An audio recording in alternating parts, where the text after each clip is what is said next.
Hi guys, welcome back to the channel. In today's video, I'm going to show you how to restore backup using Jetpack 5 from the cPanel. So let's get started. So the very first step is to log into your cPanel. Now you can log into your cPanel from your client area. So from the cPanel, we'll scroll up.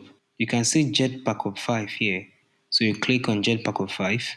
So from here, we'll click on Restore and Download. So from the Restore and Download page, you have the option to select different types of backup depending on your backup need. So you have the full account backup here. Now this type of backup restores your entire cPanel. You also have the home directory backup here. Now from here, you can just restore your website file.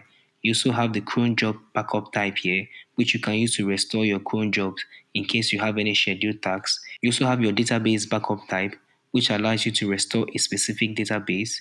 And you can see here I have different backup for my database, and the same thing with the database users, and also the DNS zone backup, which allows you to restore your DNS records, and your SSL certificate, which allows you to recover the SSL certificate. The same thing with the email account.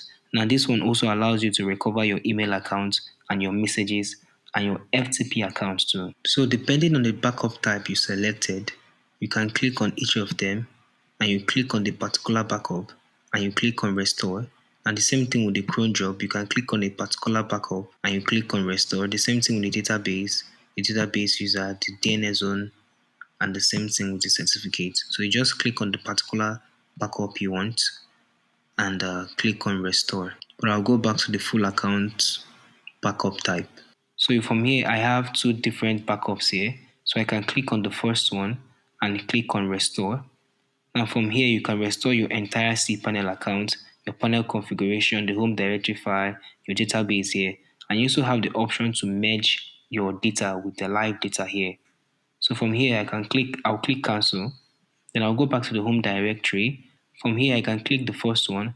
And here, you also have the option here to select the type of file you want for your website. So currently, by default, it's set to all file directory selected. So you can change your file selection here to select a particular file you want. So I have a subdomain here and also my main website here. So I have the option to click on this to select the particular file I want to restore. So either the wp-config.php. So when you want to select this one, you just click on that one you want to select and select that file. So you can see here I have one file selected from my directory. So but in this case, I'm just going to use the full account backups. So I'll click on the first one and I'll click on restore.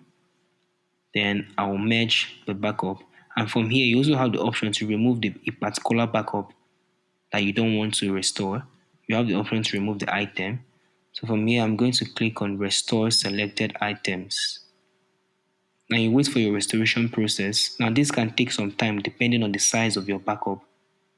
So my backup has been added successfully to the queue. Now you can see the execution time and the status of your backup restoration. Now you can wait for the backup process to be completed. Now this backup process is depending on the size of your backup. Now in case you get this error which says internal server error 500, now this error occurred because the backup is still in process. So once the backup is complete, you can refresh the page and this error is going to go.